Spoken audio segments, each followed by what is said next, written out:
кейін барып жүнді жай ғана отырып түтеміз. Түтіп ортасын ашамыз қызым.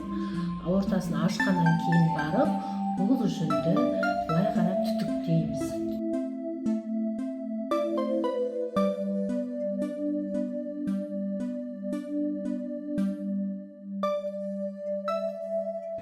Жаңағы жасалған жүннен тек қана тоқыма емес, одан да ол жүннен жаңағы мата жасап, одан аяқ киім, үстіміздегі пальтомызды тігуге болады екен. Ол үшін бірінші жүнді мата жасауымыз керек.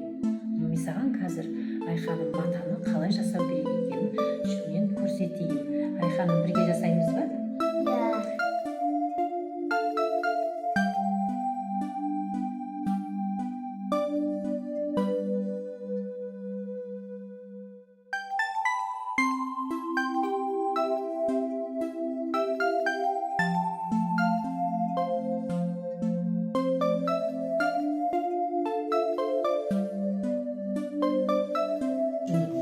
Қойдық қой, мына жүннің бетін жабасың Айханым.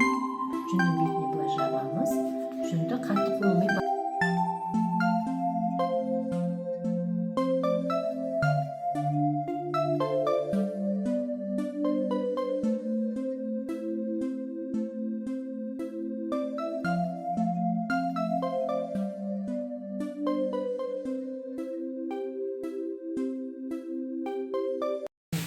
қолымызға аламыз.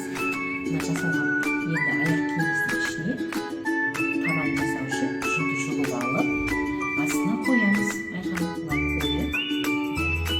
қойып, алдағы бетін алып, оны қатты басып, немесе ернеуіне кіргіземіз.